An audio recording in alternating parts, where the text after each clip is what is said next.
again is the general enemy Ottoman, Turkish. Translation: يجب علينا رضايا الباسل أن نستعين بك عاجلا على عدو الوطن. Who is that عدو? Who is that enemy? We don't know. Yes. Right. Then just keep in. Now, that's another case. As I said, you need to locate it in a context, and you need to think about these immigrants coming from the Levant. Most of them are Christian Maronites. We are looking for integration. So to think about this idea of secular parallelism, it makes sense when we read this translation. Now, the other question is, what are the risks? Now, I have been using Bourdieu for some time now. I keep asking myself this question. What are the risks involved in smuggling Bourdieu's ideas across the linguistic borders? And I want to make use of a quote from Said as well. There are risks, there are hazards. Said says, the kinds of theories I have been discussing in the essay, talks about Lukács, Lucien Goldman, Raymond Williams. The kind of theories I have been discussing can quite easily become cultural dogma. Appropriated to school or institution, they quickly acquire the status of authority within the cultural group, guild, or affiliated family. Left to its own specialists and acolytes, so to speak, theory tends to have walls erected around itself. Yeah, it becomes a dogma, it becomes an ideology, it becomes an authority. For me, there are a number of things embedded in Bourdieu's theorizing of the social space, which saves against this institutionalization of the theory. One of them is the very idea of self-reflexivity. Yes. It says, you as a researcher, you as a translation scholar, be careful because you are yourself involved in the very description and explanation of the case you are looking at. You are part of it. You are not neutral. So you need to think about your own position. You need to reflect critically on your own pre-assumptions before you approach translation. So self-reflexivity. The conceptual tools we use in analyzing socio-cultural phenomena, Bourdieu says, these are heuristic constructive tools. And he says we need to be able to differentiate between our conceptual tools and the reality they describe. Don't mix between both. Yeah? Because sometimes as analysts, as scholars, we tend to make this mix. When we talk about translation norms, and that's a conceptual tool, we tend to think that these norms, they do exist objectively in the translation market. No, that's a tool, we use it, that's a construct. We need to be aware of this distance between our own models, our own tools, and the reality. That's important.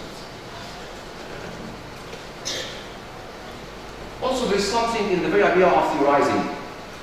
And here the work of Nightingale is quite important. A similar article by Nightingale, 2001, about the idea of theoria. The word theoria in Greek philosophy and culture. Where does it come from?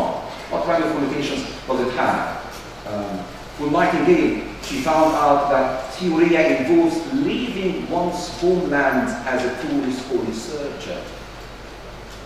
So actually the phrase traveling theory is redundant in itself if you think about this meaning. Theory in itself involves traveling. You don't need to qualify. You need to travel as a tourist and as a researcher. And theory itself involves seeing. It's an act of spectating. It's an act of seeing.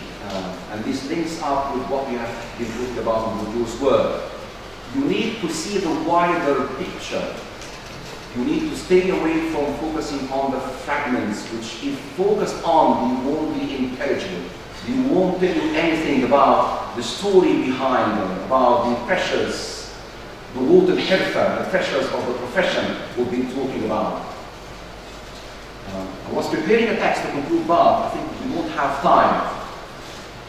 To conclude, all you need to make sense of this awkward translation, according to some critics, is to take this gentleman and the other translators like him and think about the market they operated in, the society they came from, the kind of capital they wanted to accumulate, and so on and so forth. I think I'll stop here for comments and questions. Thank you.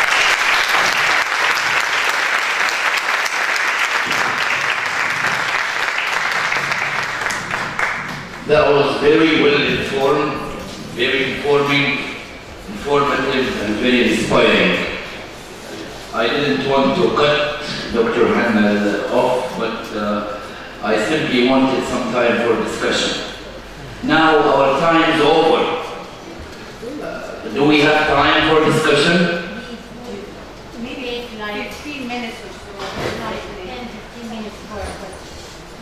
We will abate our... That's your decision. That's not my decision. Okay. So just my own feedback on that.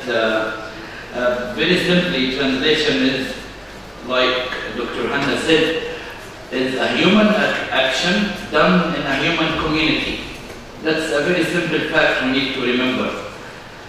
One conclusion Dr. Hanna made was, as a translator, you should be aware what you are doing, why you are translating, how you are translating, your audience. So when you ask for a translation, ask for what kind of translation you want. When you give a translation, again, be aware what kind of translation you are giving. We have something like 15 minutes for comments and discussion. If you have a comment, it should take no more than 2 minutes maximum. 2 minutes. Yeah, sure. That's yours. Yes, please. Give me the mic.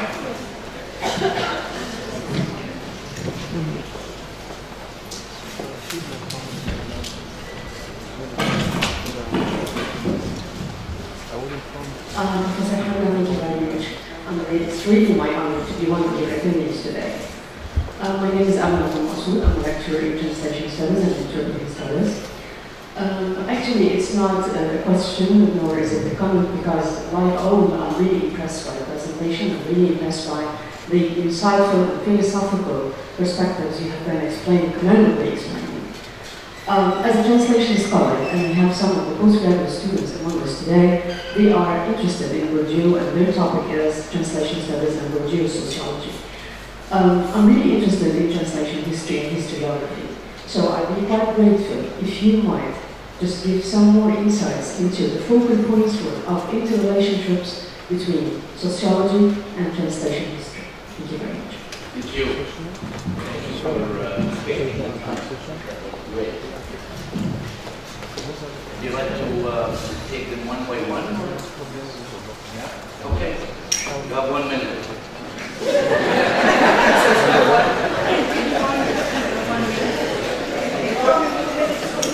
Well, thank you so much, Dr. Hanna. That's a very big question. I don't think 1 minute would do in answering it, but just to provide, yes, some great points. The links between, or the interrelationship between sociology and history. As I said, it's all about how we think of history to start with. How do we reason about history? If we think about history in terms of a linear narrative, a narrative of specific individuals, for example, in the kind of historiography we have been doing in the Arab world, it's all about history of leaders. Yeah?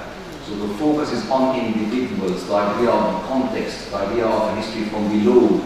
We haven't yet accommodated that into our own writings of history. This would tend to be very simplistic, because there are things in history which cannot be interpreted if linked only to individuals. In the case of translation, for a long, long time, what we have, not only in the Arabic tradition, but in the Western tradition, is what I have called the linguistic history, a history of texts, a history of language change. And again, for me, it is a very linear history. It is a history about texts which tended to be further away from the source text at the early stages, and the more we move in time, these texts start to move towards the source text. So again, quite reductive, quite simplistic. For me, if you want to link these two disciplines, it's all about perceiving of translation, perceiving of the text of translation as a social and as a cultural document. For a long time, we used to think of it as a linguistic document. Well, it isn't. The link will work effectively if we think about it in these terms. It is a document which doesn't only tell us about the language of the translator, but it is a social document that tells us about society, tells about translation market, tells about cultural production at that time, it tells us about politics. So it's all about this idea of defining what a translation text is. Is it a linguistic document or a socio-cultural document? Just to sum up. Thank you very much again for respecting time again. We have another question or comment over there.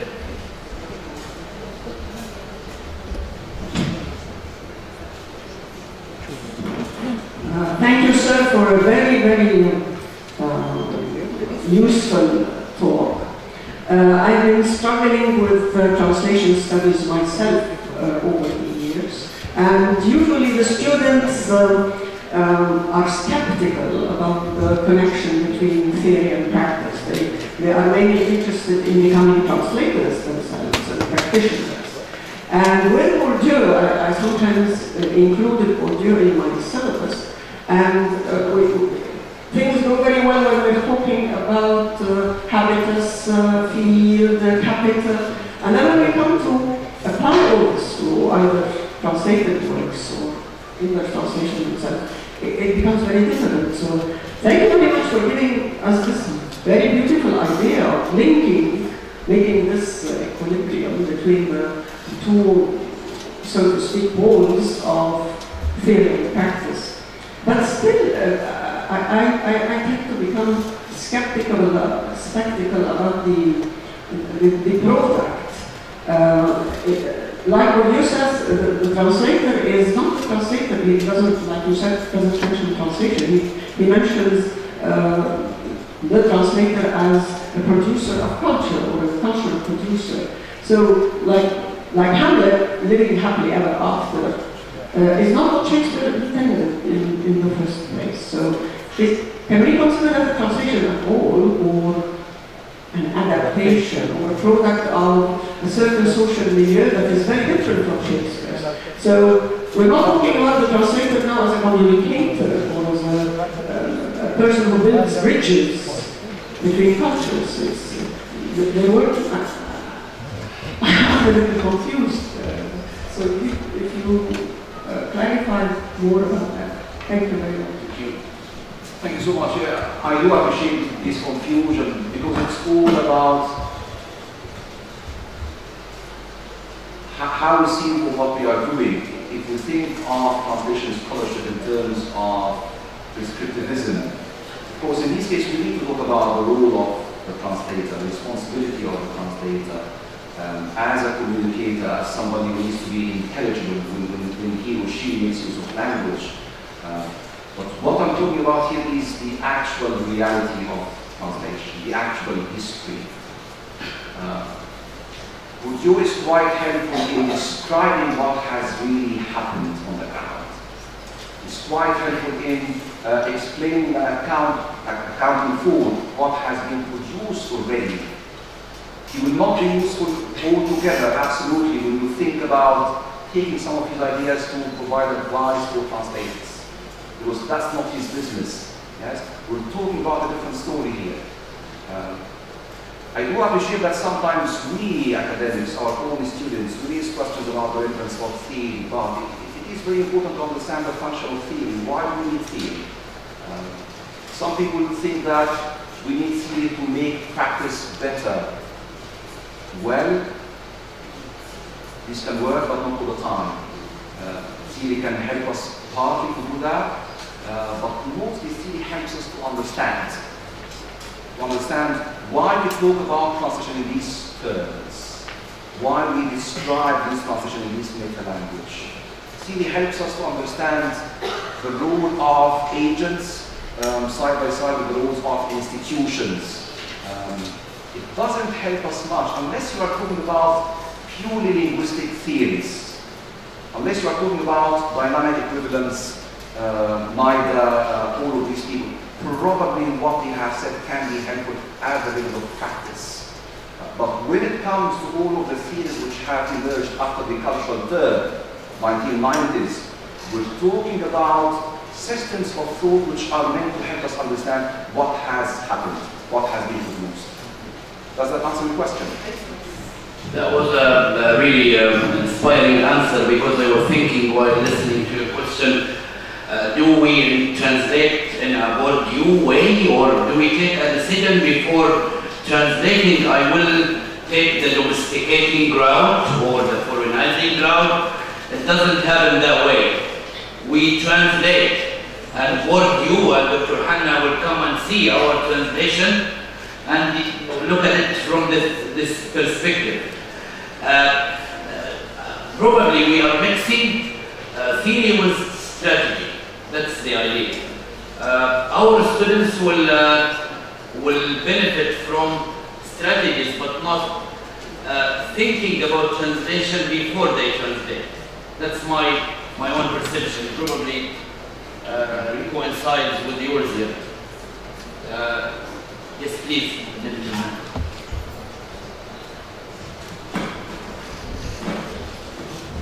Thank you for an excellent talk.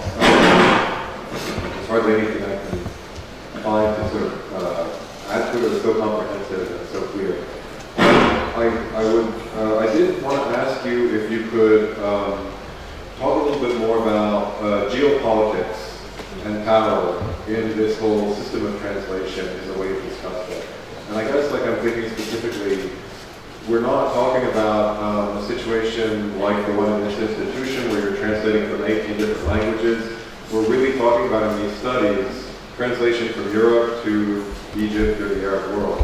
And so that's a very specific historical relationship, and there's a lot of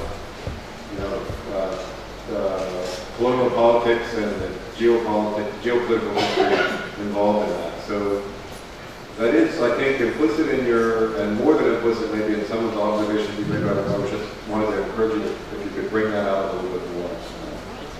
Thank you so much, yes. That's an excellent question.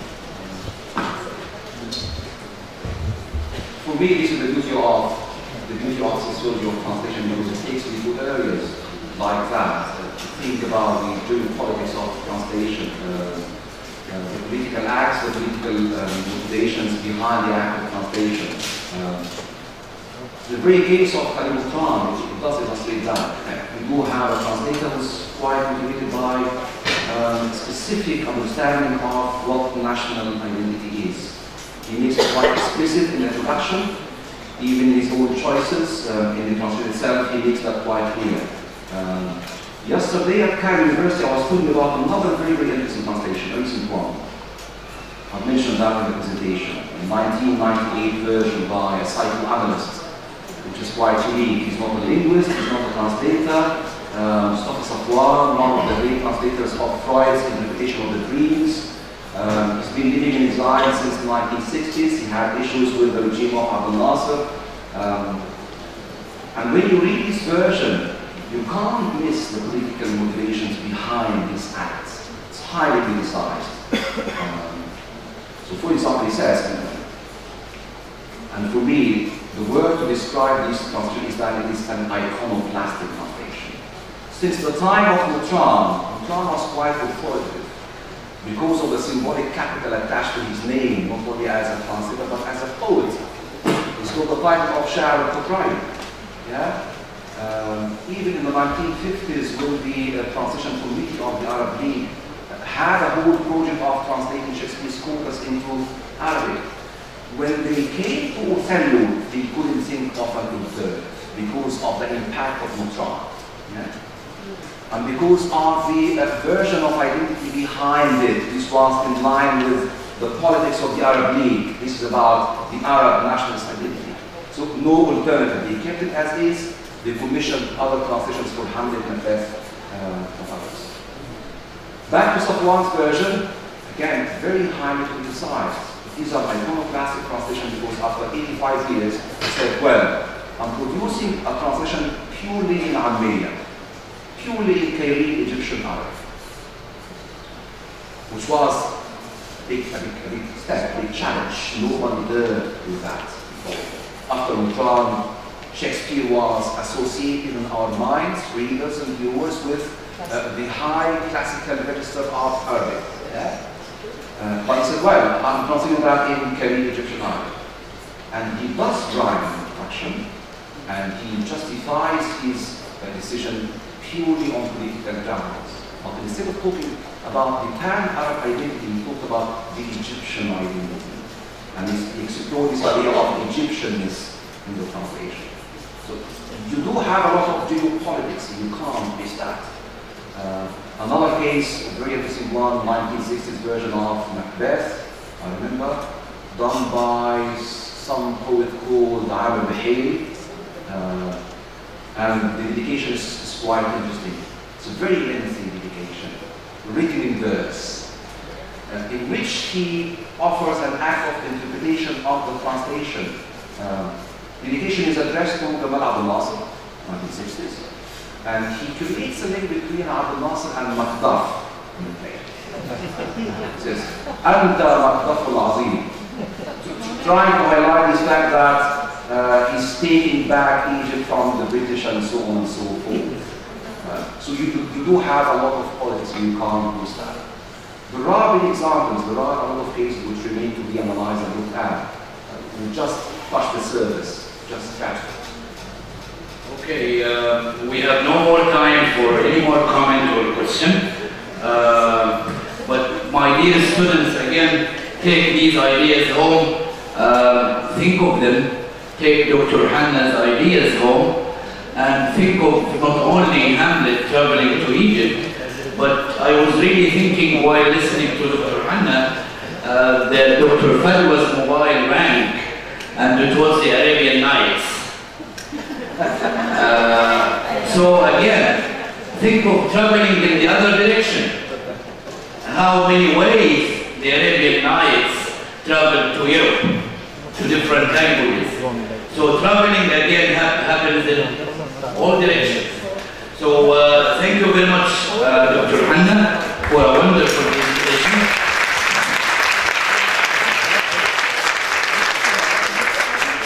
And thanks to Al-Alsun الأم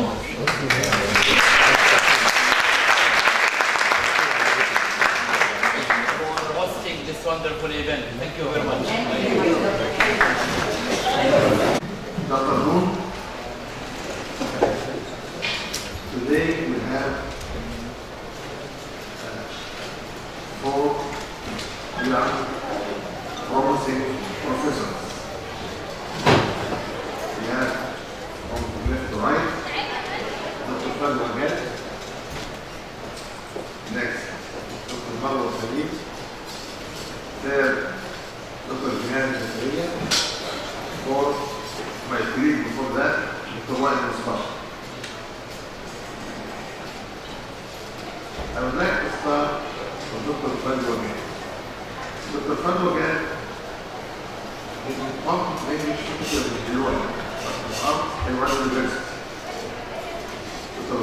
Fadwa received her master's degree in the health adventure section in University College of Bourdieu in Jackson University.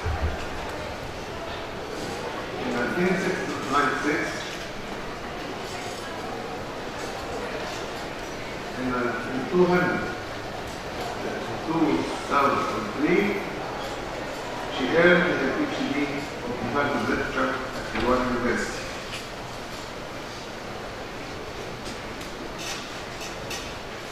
Dr.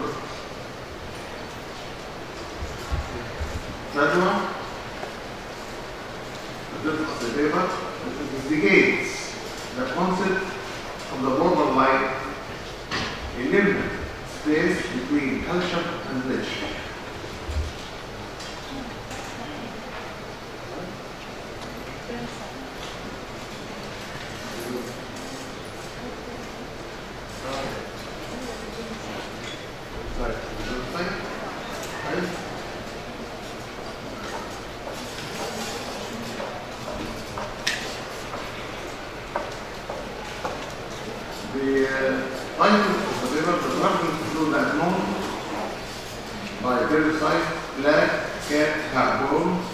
as a model of eco-culture.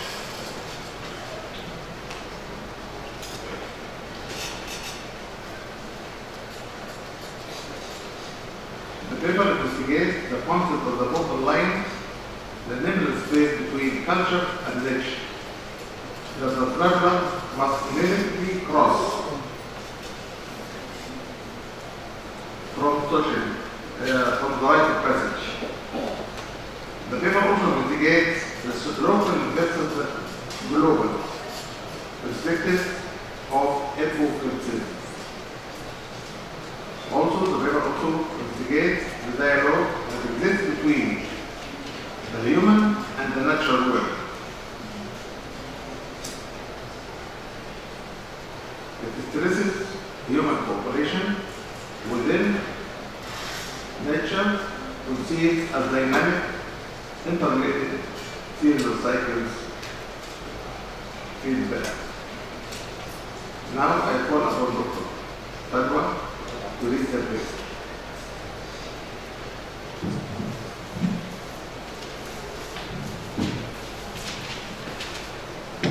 Thank you very much. Assalamu alaikum. My paper's title is Traveling Through the Unknown, Burnside's Black Cat Bone as a Model of Eco Poetry.